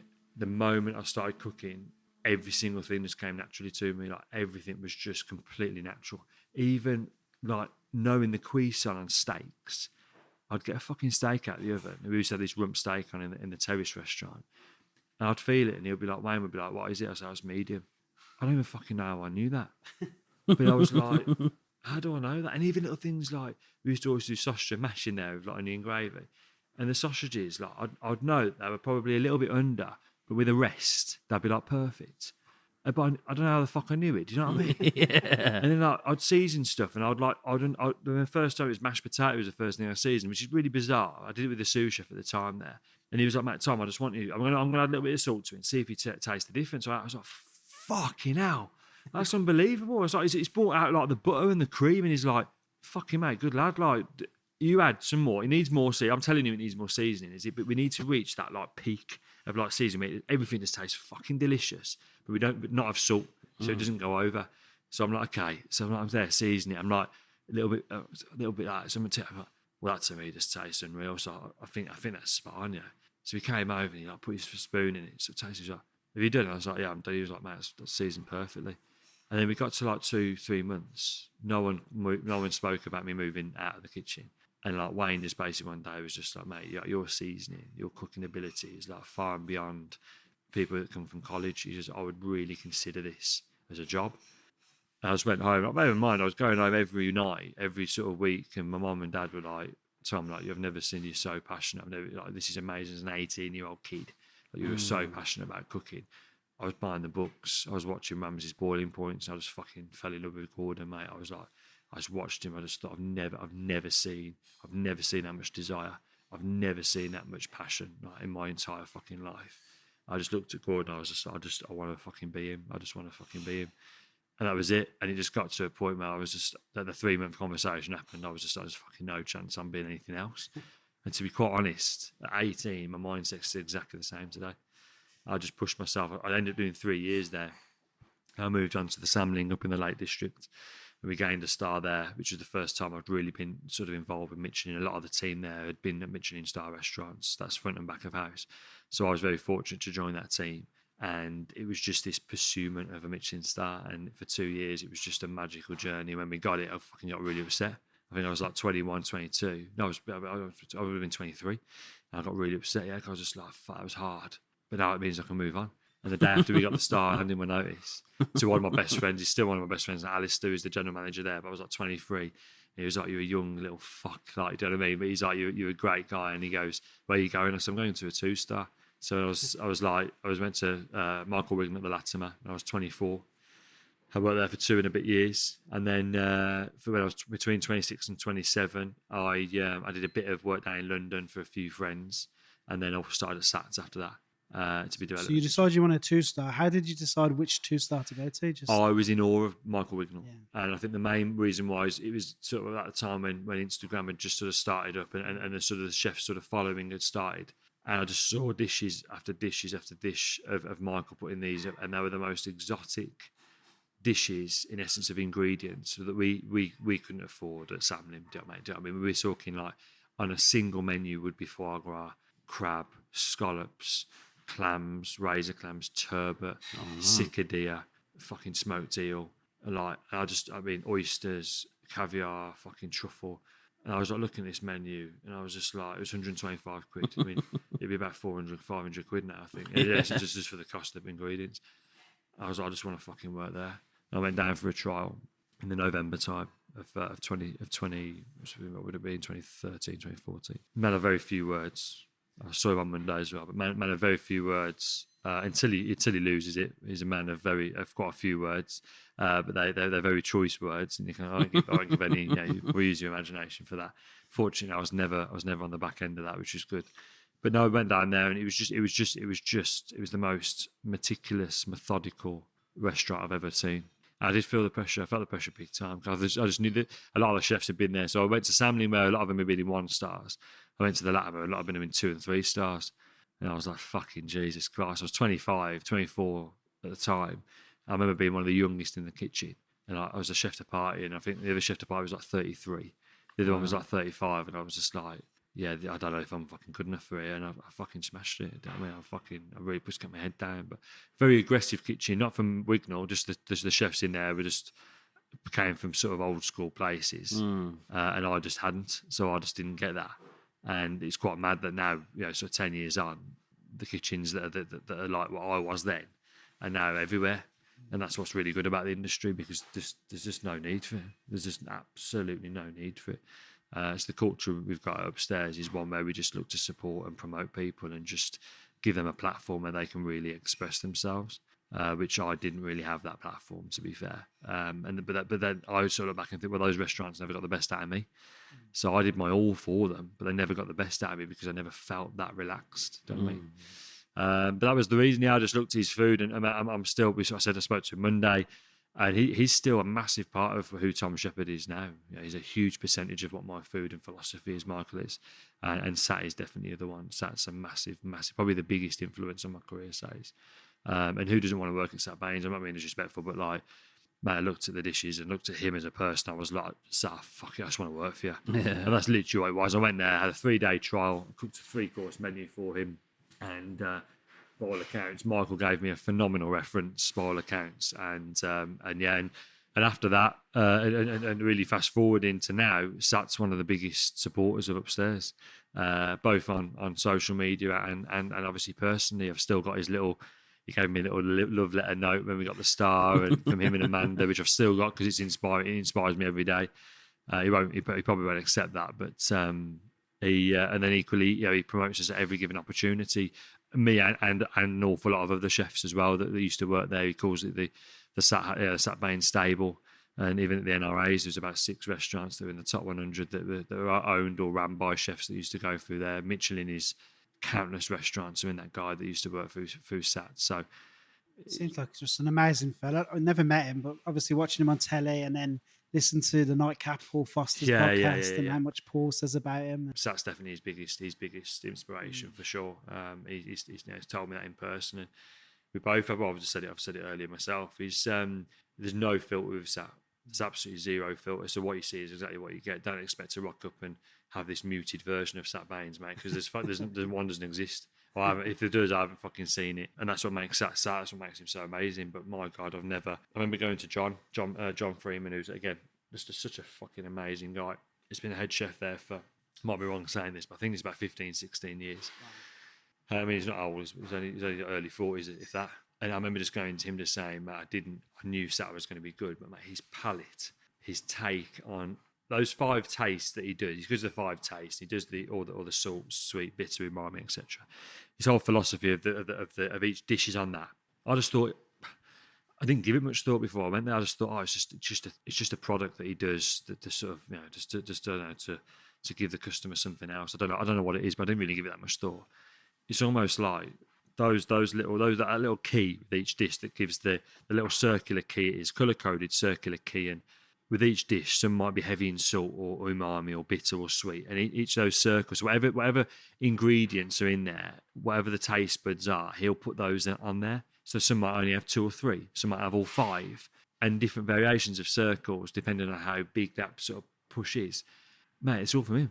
So he's like eating these dishes, and he's like, oh, I can taste it. I'm like, let me taste it again. You know what I mean? You like that? And you're just like, fuck it. But mate, it's just about food and flavour. That's it. So he doesn't fucking piss about with fashion. He doesn't look at other places and do it. It's just fucking dishes filled with fucking flavour. And those dishes may have acidity, may have salt, may have umami, may have fucking sourness. Do you know what I mean? And that's it. And it's just that's it. That's Sat Bains. Do you know what I mean? And that's what he does. And I think that really just completely completed me as a chef. Sats did. And he admittedly said that. He sort of turned around to me, I think, one day, and he was just like, Tom, I think you're ready. You ready, mate? He was like, you ready? You ready to be a head chef? Didn't really want me to go, I don't think, because I mean, my final week he offered me senior super position and wanted me to stay with with John. But my mind was made up. And I think, you know, for that perspective, when Sat sort of tells you that you're ready, I think I'm just going to take that as a bit of advice, actually, and go, you know what, Adams is the next stop for me. And that was what it was, yeah. What did you cook for Sat on that 3 course? Great question. So we did 3 dishes. So I did, bearing in mind, they only had 1 menu. I think they only have 1 menu. Oh, they might have just changed it. They've had 1 menu for a very long time. So like we had to use everything that was there. So I made a bit of a beeline not to use ingredients that are essential on the menu. But I was like, I'm fucked, I have to. So like, the main course is duck, and the only thing they've got in the fucking place is duck. So I rummaged through the freezer. I saw some smoked eel, and I was like, smoked eel with Wignall. I was like, okay, I know how to do smoked eel. So as in like a nice time. So there's teriyaki smoked eel, and we did it like we sort of torched it, and then we sort of left it in this like a holding oven at 50 degrees. So the teriyaki was super, super soft. The eel was super soft. I served it with like an apple dish and like it was apple, radish, and soy and wasabi. It was really, really delicious dish. And then as I drove in, I mean, there's a story there, to be fair, but I won't bore you with that. But as I drove in, there's some bramble bushes all around all around Lenton Lane. So I went back up there and picked some brambles that weren't on the menu, and the gardens that are there just full of just like herbs and vegetables and whatnot. So I sort of got a few herbs and veg out of the garden. So I just made a duck dish that was completely sort of not on the menu. I did a dessert with the brambles as well. I did like a whipped lemon curd filled with like blackberry sorbet, blackberry syrup, and then the liquid nitrogen. So I put the blackberries in there, and then once they were frozen, I sort of almost turned them into a granita, like little filaments. I just remember, mate. I like I was standing there in the development kitchen on my own. I got all these dishes together, and I just got this phone call, and it was off John. John was like, "We're heading over, mate. You ready?" I was like, "Yeah, I'm ready. We're ready when you are, guys." And my duck was resting. I was proper ready. I was like, I feel absolutely fine. So I put the phone down, and then all of a sudden, the window of the kitchen was here, and then the doors are there of the development kitchen. Sat John and Ruben, who was the sous chef at the time, walked past the door. My fucking arse just fell out, and I was like, "Fuck!" And he walks in. He's like a loud character. He's like, "Chief, what's going on?" And I was like, "Yeah, you're right." So he goes, "Yeah, what you got for me? What you got for me?" Like that. So I was like, yeah, this is what he's like. He was a big fucking character. So I was looking at him, I was like, yeah, so I was like shaking. I was like, so we got like teriyaki. And I was halfway through, he's like, yeah, sound chef, can't fucking wait, chief, can't fucking wait. So like, he sits down opposite, and he's there straight back in, talking about something that happened in service. So I'm like, is he talking about? I was like, fuck it, mate, it's concentrating on you time. So I did 2 dishes of everyone. I'll go over, I'll put it down, I'll just quickly explain it. But halfway through explaining, he's already fucking tucked in. So he's in there. And John and Ruben were popping up, looking at me going, "Cheers, Tom, mate." And he was like looking at Sadie, was like laughing at him because he just like wants to get involved. And I did that sort of 3 times. And the initial was like, I think the initial thing he said about the EU, I think he said something like, "How the fuck's you got it so soft?" That was, I thought I heard that. So I was like, that's good days. So I came on with the ducks. I was like doing the duck, and like John, every now and again, I could see John walking over, just like that type of thing. It was so funny. Did the duck, and by the duck, I think enjoyed the duck. Not a dish that he hadn't had before. I think it was pretty. It was like celeriac and duck, which is obviously been done everywhere. But I think it was a hit or miss type of thing. But he enjoyed the cooking and whatnot. And this dessert, and he fucking just loved the dessert. Just loved the different variety of it. And halfway through the dessert, he went, "Tom, come here." I said, "That was fucking good, that was." And I was just like, "Oh, cheers." He goes, "Yeah, we're gonna put a package together for you." And I was just like, "Oh, mate, so is that a job?" And he was like, yeah, definitely, 100% right there. We've done really well. I said, "There's one question I want to ask you." I said, if I was to phone Michael Wignall up now, what would he say about you? In my head, I'm like, "Well, Michael, it can depend on what day it is with Michael." Like, so I was just like, how do I say this without being a cock? I was like, so I think I turned around and said, "I'd like to think that he would say something quite positive about me, to be fair." And he was like, "Perfect." I phoned him already. I was like, "Oh, for fuck's sake." He went, "Chief, you got nothing to worry about." I was like, "Okay, perfect." So anyway, walked off, whatever. John stayed in, and John said, "Mate, Wignall was like, mate, your reference was fucking glowing, mate. He really did like, maybe just phone you up and just say thank you to me." So I did. I phoned Wignall. I just said, "Mate, thank you so much." And I said, "I don't want to know what he said, but whatever he said, it fucking worked." Like, I wouldn't say Wignall was an out-and-out idol. I was just privileged to work for him. But mate, that was one of my idols, big time, and he still is now, to be fair. So to work for your idol, he was just it was quite magical, to be fair. I'd love to go back there at some point. Just obviously their days of operation is the same as ours, and they normally have their holidays at similar times to us as well. So, but I will definitely get back there for sure. We used to always ask a question, "Oh, where's your favourite place to eat?" But we stopped asking it because every chef was like, "Everywhere's closed, but it's my day out. It's closed. You can't go anywhere." I can give you that answer if you want me to. Yeah, go on then. Ledbury. By absolute, well, not country mile in. I'm not saying it's a country mile because it's better by some distance. Moorhall with Mark. I love Mark to bit. I think Mark's a cracking guy. I was with him on Monday. I went down with him on Monday. He's a fucking great guy. But the Ledbury, it's personal. The Ledbury, just every dish, it's just me. It's everything I want to be in a chef. To be honest, Brett Graham and Tom Spencer as well. It's got to be a word for that. They're everything that I'd love. I look at Ledbury and I just go, upstairs is that I want upstairs to have that type of food, that type of delivery, and we will grow into that. Ledbury, I appreciate Ledbury's closed, but it's been, I forgot when it opened. I think it opened like 2014. So it's been open for operated for sort of eight or 9 years. Brett Graham's just such a phenomenal guy and talent, as is Mark Bertrand. Those 2 restaurants are there for me, and then like Gareth Ward's as well. That restaurant in a sea is just unbelievable. But it's just my idea of the cooking upstairs, a full dishes. So it's not 30, 30 those smalls, the most impactful dishes you'll ever eat, which are just incredible.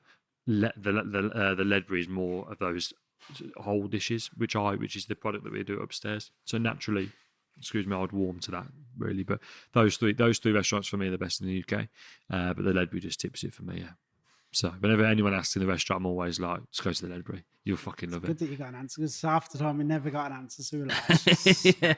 A lot of people, I don't get to eat anywhere. Yeah, we don't get So we always to say, eat what's your favourite restaurant? Where do you like eating in Birmingham? They're It's like, like I don't get to asking eat a- anywhere. You ask a chef, what do you like to cook at her?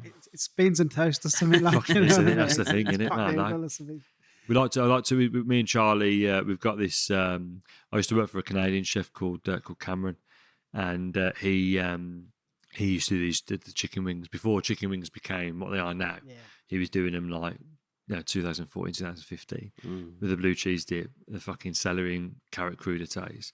And he did these like this Frank's hot wing sauce, mate. I just remember eating them for the first time, and I was like, "Cam, what the fuck is this, mate?" Like, and he was, it's like Canadian wings, mate. I was just like, "What, mate? Give me the recipe." So he did, and I think me and Charlie was having it even then for like every sort of Saturday night, and then or Sunday or whatever. And then now we make a bit of a thing. So we invite the sous chef over sometimes, Mikey, with his missus Kate, and because Kate and Charlie have just got on with each other like a house on fire. So all four of us was have a few beers and whatever, and then we'll enjoy the wings as well. So it's good. And we do it for staff food every now and again as well, which is just wicked. So they're definitely my favourites. Oh, I'm a man. recent converted to wings. I didn't see the point in them, but lately It's I mad, know, isn't I've it? been going over him for years and years, like get the wings, and he's finally on board the wing train Just now. a Good shit lads. version of a chicken fried for me. Like, not enough to him. Like, I agree with that. All I would say is that, like tenders now, like tenders are massively they just don't get used because of wings. But mate, tenders are probably, it might be a bit of an unpopular opinion, but I actually probably prefer the tenders, especially in the hot wing sauce. But they're just wings, and you just got to do it. What made you choose not Simpson, Adams?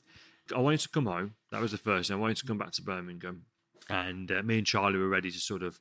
We had a place in St Albans. To be fair, when we were down near Wignall's, and then we thought, let's move closer to home. We just sort of want to buy our own place and stuff like that. So we bought our first place together in Birmingham, and we wanted to. So it came obviously after Adams, and I was just looking for. I was looking for such a particular position, and what it was for a chef owner to take me in and allow me to completely take over the restaurant, the kitchen serve, basically, so all the food operation, and to allow me to literally learn to be a head chef, learn what my food philosophy is.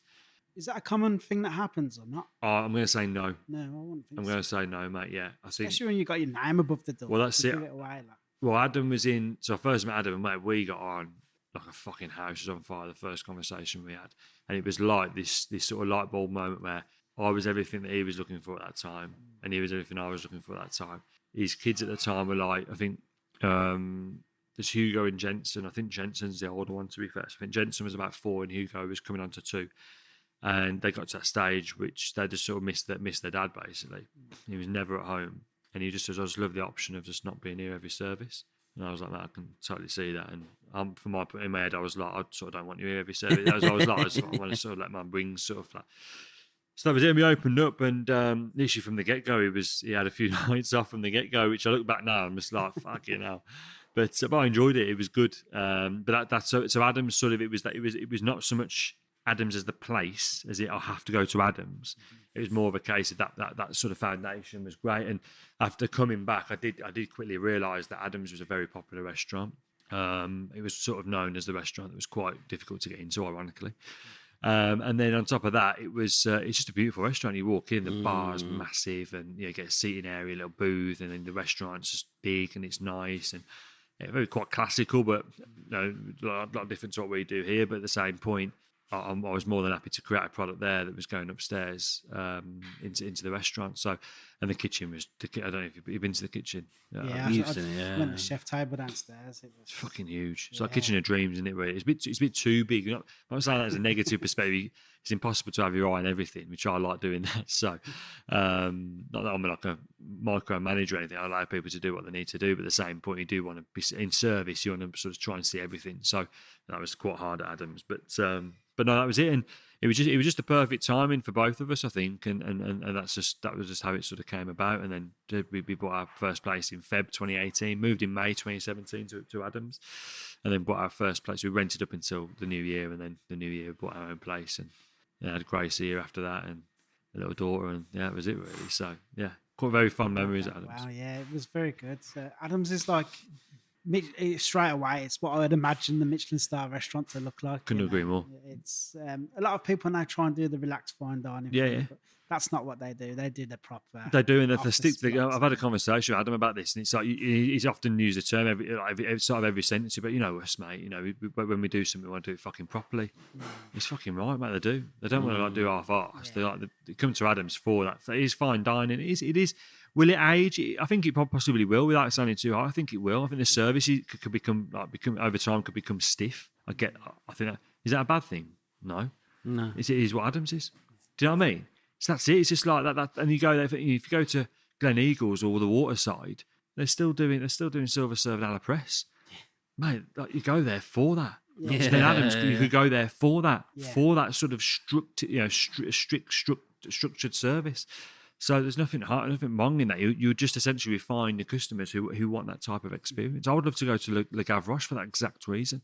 That really classical, the Waterside, for that really classical fucking experience. I've always wanted to try that press duck, you know, where they put it in the machine and just like squeeze all the life out of it completely. Well, they do it and they make the sauce out of that. Yeah, I've always wanted to try that. I have, mate. Someone put it on. Someone went there last Sunday. A chef went there last Sunday, which I forgot who it was actually. I was on the Insta. I think he just said, what a masterclass of a Sunday lunch. And there's pictures of this like polished to the inch of its life. It's probably I would have thought it's sterling silver, polished to an inch of its life. And this thing has got this press, this duck carcass, and there's like juices coming down. Made the sauce table side, and it's poured it over. I'd almost be like, mate, I don't even want to eat it. It's that good. It's incredible. It just feels special. That's what I mean. It looks like such an experience. That's been the price. I think that's a one-off experience. Do you know what I mean? So you just like, whatever much it is, fuck it. I'll worry about it later. Yeah. I'll do it now. I'll enjoy it, and that's it. That's how I would do when I go to a restaurant. I'll worry about it tomorrow. It is, mate. Absolutely. I was saying with Gareth Ward, it's an expensive thing. You won't probably for two of you with a stay.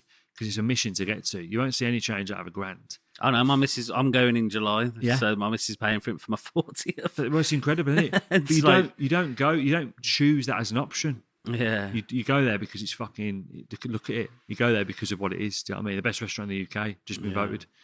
So it's like, that's it, that's why you go there. So you just bite the bullet after and just love it for what it is. Yeah, well, I'm very, very excited. It is. I've been there twice. It's unreal. Yeah, it looks incredible.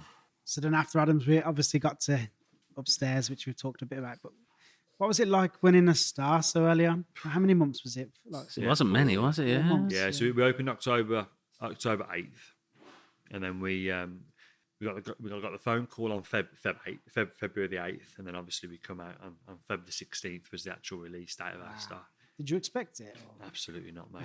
No, absolutely not. When I was at Adams, the inspectors used to come in and actually interview you. And I want to get to know you and whatnot. So that was actually really special for me. It was the first time I've ever met a Michelin inspector. I remember his name. To be fair, I don't think it's even an issue if I say his name was Jeremy Tatton, and he was one of the nicest guys. And I remember him saying to me at the end, "Tom, do me a favour." He pulled me back and he was like, "Tom, do me a favour." He says, "Don't fucking change." And I was like, "Cheers, chef." He was like, "You just got so much energy, mate. Just fucking don't change." He goes, "And don't take that beef cheek croquette off the menu either." I was like, "Oh, okay, mate, never went off the menu." I was like, I'm keeping that there. It's on here now. But no, it was it. And then they came back the second year, and I think they came back the third, and the third was a different inspector, not quite as sort of open to conversation as Jeremy was. But he was he was still very able to have a conversation, which was lovely. And that was it. And then, so I think they sort of knew what I was about and what Upstairs potentially was going to be about. And then they started following us on the socials really close to our opening time. I thought, that's fucking wicked, that is. It's like, that's really give us a boost, that is. Yeah, obviously you'd never know when they come in, but there was a few tables that you sort of essentially would potentially question, but you haven't even got fucking time. You just opened up. It is what it is. It's as simple as that. And you just keep your head down and just try your best to sort of do what you do. But I equally knew that, like I said earlier, our opening menu was was just very simple in comparison to what it is now. It was just making sure that we're sourcing the right ingredients, we're cooking it to the best of its ability, we're creating a dish that's harmonious and seasonal and delicious, and it's unchallenging. But I think that's what Michelin really looked for, actually, was that refined, stripped back, just organic dish. Every single dish on the menu was that. I mean, you only got to read what they took out of upstairs on their notes. The notes just completely justifies what upstairs is. That's it. Like they when whoever inspectors came, they've nailed what we were about, and they got it from the moment they walked in, from the moment they left. They got what upstairs was about, and fortunately for us, they wanted to celebrate that fact and put it into the guide, which was fucking incredible. And that is the goal. And I always wanted to have my own Michelin star, and that was just I cried my eyes out. Half the team cried their eyes out. It was one of the most magical days of my entire life, and one I will never, ever, ever forget. What did you get? Get an email first or something? Phone call first. Phone call. Yeah, from a French lady, and it was almost. I had this really weird image of it, and hear me out on this. So it was midway through Sunday lunch, and Alex asked Amelia. So our old office used to be like office, staff room, wine room. So Alex went in there to get a bottle of wine for a table, and he was just literally as he walked in. When I say things happen for a reason, things happen at certain times. I walked in, mate, and he walked in, and this French lady was leaving a note from the Michelin Red Guide for Chef Tom Shepherd to give her a call back. So he comes out, and I'm plating this fucking beef, this Sunday roast, which we don't do anymore. And he comes up to the passage, he's like, Tom, some woman from the Michelin Red Guys just left a voicemail. I was like, gee, fuck off. And he's like, no, honestly, he just left. I was like, are you fucking joking me? So I'm like, Mike, Chief, can you just, he was like, yeah. So I ran into the back. Could I understand the word she was saying? Could I get the number down? It seemed like it was about 20 digits long. So I was like, fuck, because I tried to write this down. And it was actually the area code that I really struggled with. So I thought, I can't do it now. I'm going to go. So I went back into service, finished Sunday lunch, rushed back in, Googled French aerial codes. The first one, there's 4. And one was in Paris. I was like, it's got to be Paris, innit? So I did this Paris. And then I got the rest of the number. Started to ring. I just have this is the weird image. I have this image that I interrupted her doing something like fucking, and I got this image, don't ask me why, that she was like hanging out the washing. I don't even fucking know why I've got this, but I've got this weird fucking feeling that she like had some pegs in my hands and she had someone's fucking t-shirt over her shoulder or something. She was like, hello? So she answered in his French, obviously she's French woman, so she answered his really deep accent. She was like, hello? I said, hello? Yeah, I don't know if I got the right number, but it's Tom Shepherd. And she was like, Chef Tom Shepherd. I said, yeah, that's right. Yeah. And then she was just like, yeah, I need to set up this Zoom call with Wignall, who's like the president of Michelin. So I was just like, why do you want to do that? And she was just, and she was like, I can't really say, but like, can I put you like next Wednesday? Okay. And I was like, yeah, absolutely fine. Okay. She goes, I'll give you the invite straight away. Thanks, Tom, and have a great day. And she was like asking me how service went. It's amazing, but really lovely woman. I just had this image of like pegs, t-shirt, and fucking phone. I put the phone down. And I just went back in. Alex was the first person who only knew. He didn't say it to anyone else. He was like, "What was it?" I said, "Chief, they were chasing me for some images." And he was like, "What was it?" I said, "Yeah, they were just chasing me for some images for the website. Like, it's just it's all smoke type of thing." So it was completely dull and nullified it all. Went home. Charlie just absolutely was in tears, mate. I was just like, why are you crying? She's like, you've got a star. I said, there's absolutely no chance we've got a star.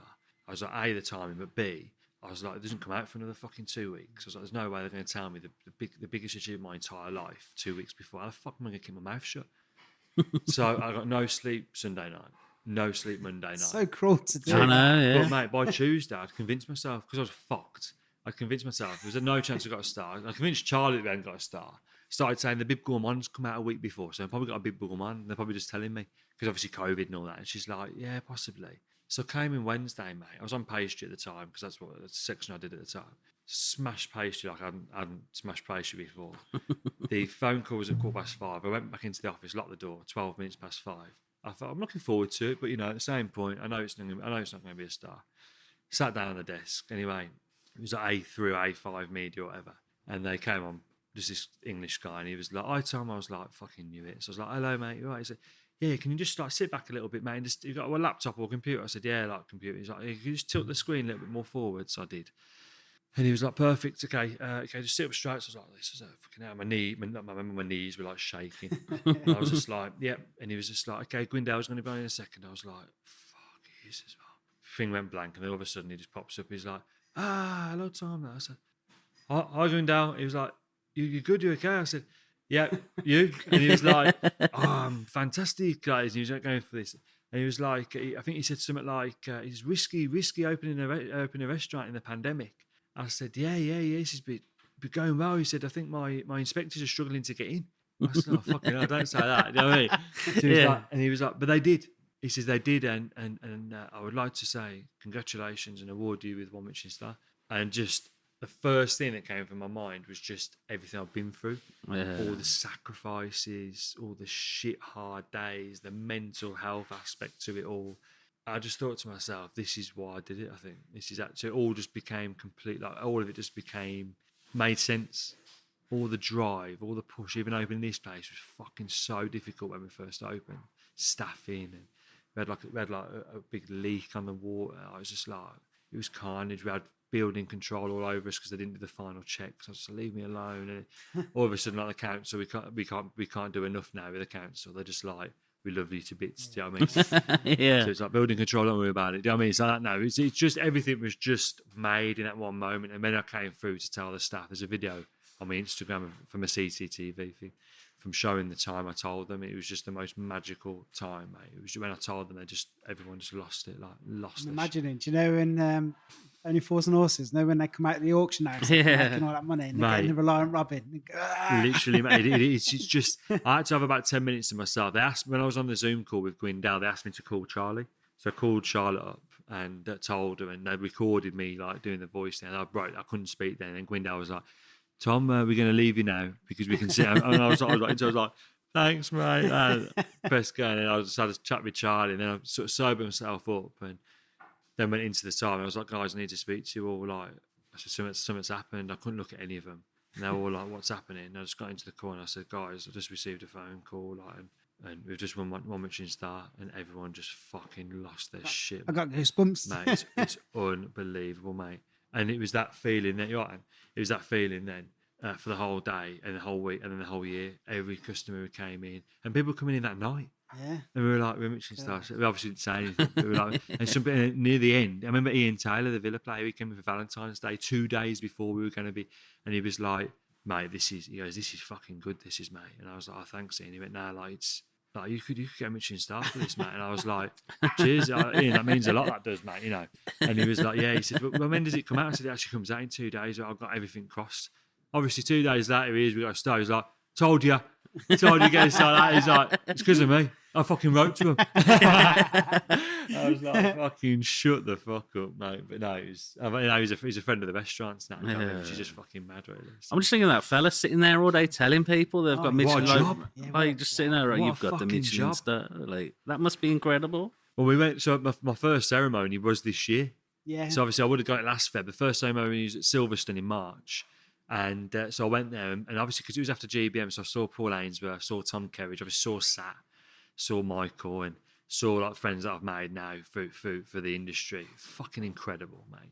But they actually turned around to us and were like, guys, we want to give the people who weren't allowed a ceremony because of COVID, we want to invite them Yeah, I back watched on. it this year. And we came, mate, that was so lovely, mate, because I mean, I was up there and I made friends with obviously Will from Roots in York, Tommy Banks Staple. So I made friends with Will Lockwood from GBM, so I saw him up there, and some other people that we saw up there as well. It was just like Tom Spence. So saw all them up there. It was fucking amazing to spend time with them. And obviously Gareth got 2 stars in that time as well. So yeah, it was wicked to see all them up there as well. So did you say it was Matt? No, you said about your first job at the hotel. You said, I've got a feeling you're going to be a good chef. Is it Mark?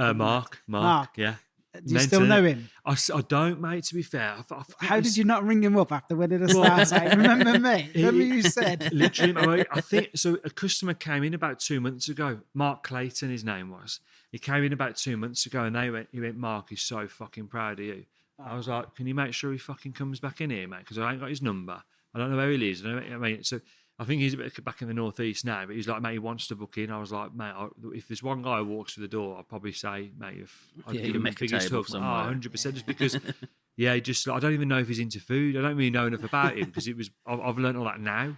Yeah. So like, I don't even know if he's into food. He just saw me and he was like, "You'll be a chef, mate. Yeah, you just got that personality." What an eye he's got there. Yeah, Clearly. And same with Wayne. As I said, well, I wouldn't be in this position without the support of Wayne. They would have. I mean, Mark and Wayne got on really well. Like they're the same sort of character. And without Wayne sort of pushing and pursuing, he's been here about 3 or 4 times. And I've just every time I'm just in awe of the guy because I'm like, without you, Wayne, like I don't. He goes, "So I'm not a Michelin-starred chef, mate. So don't pull that on me." Do you know what I mean? Like, but yeah, It's true though. I mean, without his someone's gotta get you belief, started. it was a belief, mate. It was like there was a lot of chefs in there. I think were quite jealous of me just coming in off the bar and just being half decent. So he was just like, "Mate, fuck them." Like all the natural talent in the world. If you haven't got the work ethic or someone who believes in you, it's worth nothing. There we are, mate. Absolutely. I'd almost say that we always say here is that we can teach you skills. The attitude needs to come first. And I think I always had a mindset, even from school, that I just wanted to just push. I was on this like train that I just didn't want it to stop. I just wanted to keep pushing. I didn't just want to sit. Oh, I'm all right at this. Yeah, I'll just stay here. Nah, that's not fucking me, mate. I just want to keep, and it's the same here. We just want to keep pushing them upstairs. But that probably answers my next question, which was: so you win the star, everything's amazing. Yeah. What the hell makes you want to go on telly and do Great British Menu? GBM was the most personal journey I think I've ever been on. So going back to Newhall, they were like, watch these shows. What have you seen Great British Menu? I was like, nah. I was like, watch Great British Menu. First series I watched was Red Glynn. Yeah. Got to the fucking same thing. as us. 15 years ago, mate. 15, 16 series ago. That was what got me interested in Food, yeah. properly interested in food. Well, mate, just watching him do that egg. And... So you can completely get where I'm coming from. And also he's a Brummie and he had a Michelin-star restaurant. I was like, will I ever be him? Will I ever get to the position? I now have. On top of that, he's now come to the restaurant. I've cooked for him. Apparently he's in a recent talk and he said that this is the best meal he's had this year and stuff. He's an idol of mine, Glenn. He's like a massive idol of mine. And I always thought I'd work for him as well, to be fair. This path's never really worked out. So I watched that. So then at GBM, the whole journey was just a complete personal one.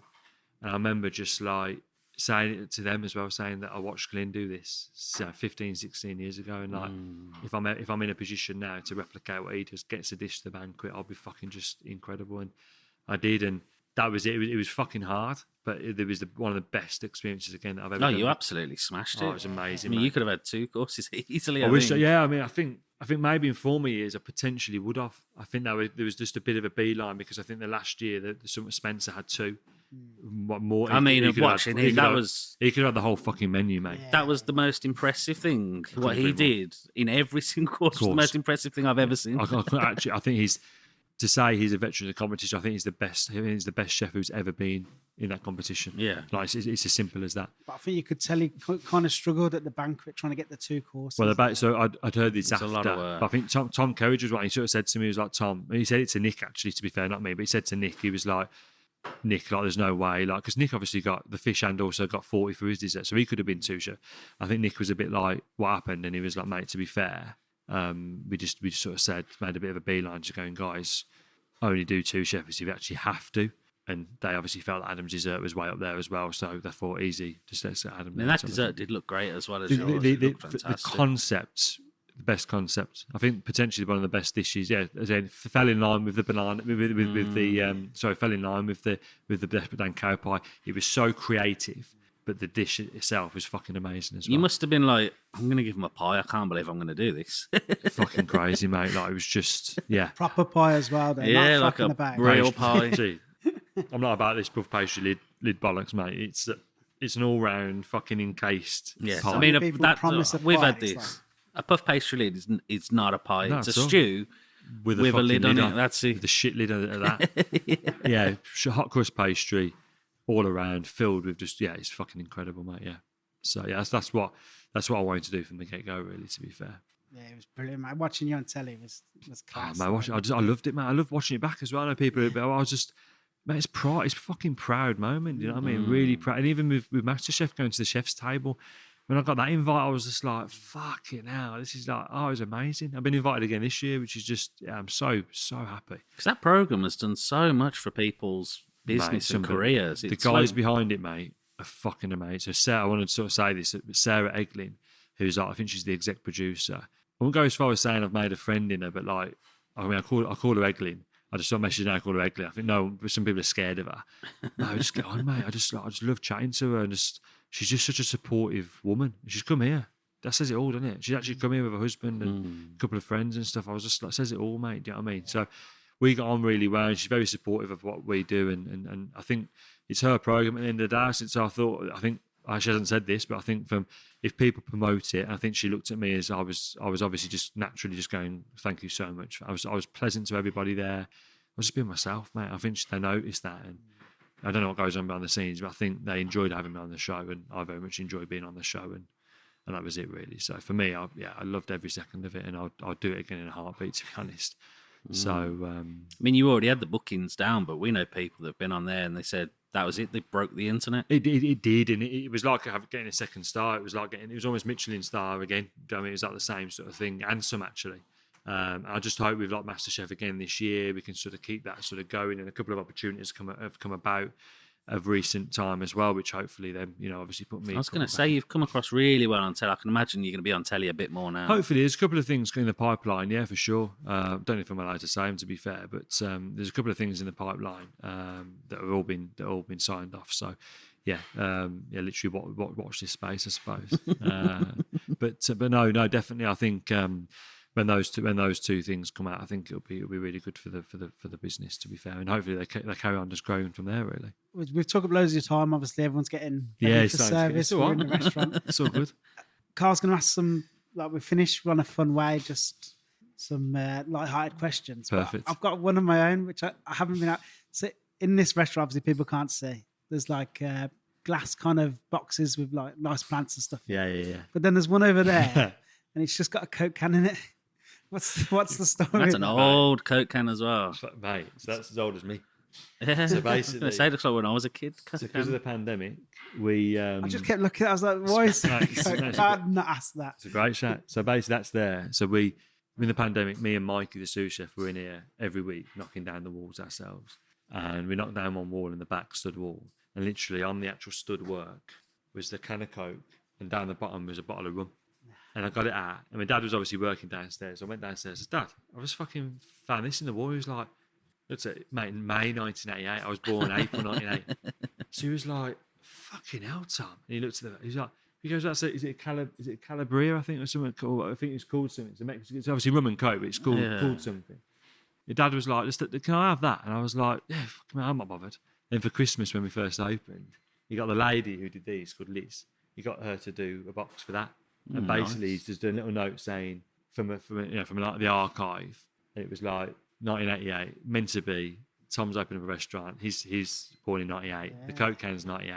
Everything. So basically, that was it. And we get so many questions from guests saying about the same. But it's just things. I said things are meant to be. Things happen for a reason. When I found that, I was just like, this is fucking mad. I couldn't see the rum from here. I see there's rum in it. That's it. You didn't have a try. Mate, there's a time. It's like say it's syrup is an understatement on the bottom. It's stuck to it, but yeah, we haven't touched. We haven't cleaned it. We just left it exactly how it is. And the amount of people who come up and just go, "What's that?" and they have a little look at it. Coke, this is an old reference, but it looks like the Coke cans. You know the ones that used to dance when you made a noise. Yeah. They used to like cripple them. Like people, there'll be so many people listening to this game. What's he on about? Obviously, the actual top on the top is it's tiny. Yeah, it's a tiny little teardrop on the top ring ball. Yeah. What's that drink called, Ant? Cuba Libre. That's it. That's what it is. So. Nice. That's the story. It's a good question. Anything else you wanted to bring up, or not at all, man? I'm just Thank you for. Well, we'll ask you a couple of quick questions, just so people get to know the personal side. Go on. What's your favourite TV show? God, that's a really good question, mate. I think these are quick fire questions as well, aren't they? Every Villa fan lately has said match of the day. Have that, yeah. They never used to say match of the day for some reason. No, I was in the one. It's actually finished now, but the one show I absolutely loved was Soccer AM. I used to love Soccer AM. I love A League of Their Own. It doesn't have to be on now. You can be of any time. Yeah, I'd probably say like Soccer AM, League of Their Own. But I used to love They Think It's All Over. I thought that was wicked. That was such a good TV show. It was awesome. That was a cracking thing. But I love like dramas and stuff like that. So like Line of Duty, man. I love Line of Duty. Yeah. But yeah, I haven't really got one. Overall thing. But yeah, but like Top Gear, I love Top Gear, and But yeah, I probably would say, I'd probably say like League of Their Own. When James Corden was on that, it was fucking class. That was. Remember that used to be half an hour as well. I know they're like hour I shows. used to it when it was half an hour. Yeah, I did a bit better. A bit more punchy, wasn't it? Yeah. It was a bit more of a punchy show. To be fair, I probably agree with that. Yeah, I feel like they just drag shows out. Everything used to be half an hour. Now they just drag it out to an hour with recaps and. So I just watched Man Like Bean. Have you watched that? That's so funny, man. So good. 20 really minutes funny. long. It's like, it's just perfect. That's what it should be. Yeah. Exactly. No, I agree with that. What's your favourite movie? Favourite movie? Again, great question. American Gangster, I think. That's one of my favourite. Yeah. Have you watched the spin-off? Nah. No, the prequel. Nah. I haven't Didn't know watched there it was yet. one. I don't know. Forrest Whitaker. Once Upon a Time in Harlem or something like that. No. I've heard the name. I didn't know that was a it's spin-off of prequel, that. Yeah. Oh, fair, no, I haven't It's seen about, it. was it Bumpy? Mate, that was him. That was the gang. That was his like. Yeah, he was his driver, wasn't he? Denzel was his driver. Yeah, that's it. So it's about Bumpy, not about Denzel. It's about Bumpy, and I think Forrest Whitaker plays Bumpy. I haven't seen it. Oh, it's class. That is. Oh, awesome. But yeah, probably like them sort of films. They're a good definitely. Yeah, idea. I love that. What's your favourite band or artist? I've got quite a complex genre of music. To be fair, I'd probably say I do like house music. I like Calvin Harris is probably up there. To be fair, I do. Every tune he brings out is a bit of a banger.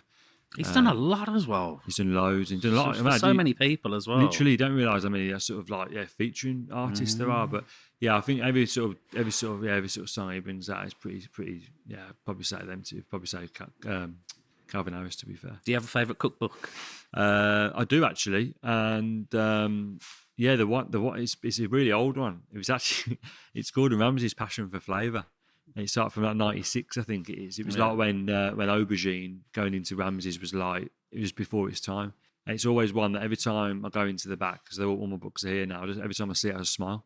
I think it's the only sort of book that I really look at and smile. And in the Ramsay 3-star book as well was one that even now I look at those dishes and they're just so aesthetically incredible. And I've eaten there a couple of times, and I think Matt Bay, who's there, is one of the best chefs in the UK. He's a phenomenal talent.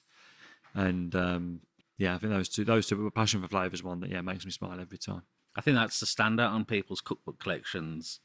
Obviously, you can cook stuff from that book. Yeah. But like me and Liam get these books. Like I've got the Tom Kerridge one for the Hand of Flowers. Yeah, good book. And I can't cook in my kitchen. I'm not equipped to cook anything from that. Yeah. So it's literally just reading.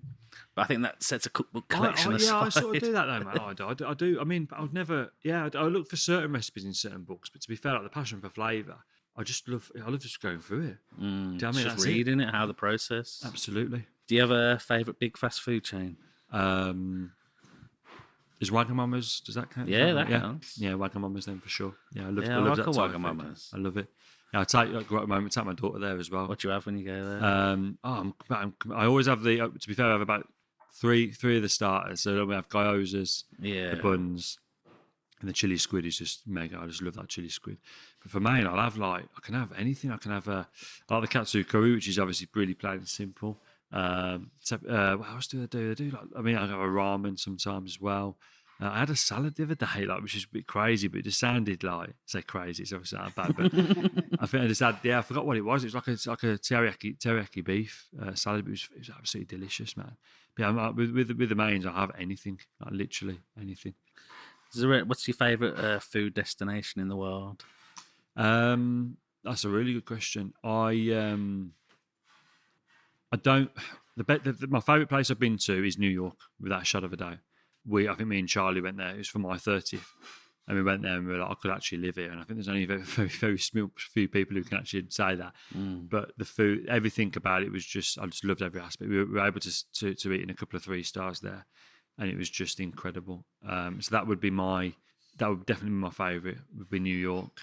But have I been to my favourite yet? I don't know yet. Yeah. So I'd really like to travel more, like Japan and sort of Tokyo, the Asian side. Yeah, Tokyo is incredible. That's my number one, 100%. Well, I think that will very quickly become mine, potentially, given the fact that my favourite fast food chain's Baggers. Yeah. I think there's a potential that it doesn't even touch the size, is it there? So, yeah, I'll probably say that. I think the destination's still to come. My favourite up until now is definitely New York. I love New York. I think people think I'm mad, but I see massive similarities between New York and Birmingham. Okay.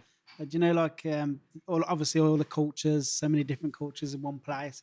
I feel like there's a weird kind of friendliness, but not friendliness. So, I don't think someone would punch you in the face for no reason. Nah, definitely not. But like, no one's overly friendly either. Yeah, you know what I mean? yeah, I can probably You know agree with that. If you were stuck or lost, I think someone would help you. 100%, definitely. But I like do that maybe in a little Birmingham. bit begrudgingly. Yeah, But I like it. You know what I mean? No, I get that. I think There's no warm hugs everywhere. No, not at all. But that's fine because I don't want that. But New York is so busy, like, it just doesn't stop. Yeah, so I it's so think busy, from New York, it's more of a point. If you interrupt someone, it's more like, I've got somewhere to be. What do you want? But in Birmingham, it's just like, what do you want? Yeah, okay. You know what I mean? It's more like I haven't really got to go anywhere, but it's just because I'm in Birmingham, it's going to be really awkward. Do you know what I mean? Yeah. But New York's more like, mate, if you stop me, I'm already late. Do you know what I mean? Going to some sort of fucking office block that's on fucking tower 118. Do you know what I mean? Floor 118 or whatever. But yeah, it was that was equally one of my favourite destinations I've been to, regardless of food. But I put on a stone and a half, which is fucking easily done over 5 there. fucking days though. Do you know what I mean? But like breakfast, lunch, and dinner, we made it work. Do you know what I mean? Yeah. I mean, we have to go here, we have to go here, we have to go here. But yeah, it was wicked. Yeah, wicked. Awesome. Awesome. Yeah. Yeah, it's all done. Oh, good. Thank you very much, Thanks man. for It's coming been on awesome. and sharing your story. Really appreciate it. Matt, thank you for inviting me, and I loved every second of it. To be fair, Cool, mate. Awesome. Cheers. Cheers, Top man. dude. Cheers, guys.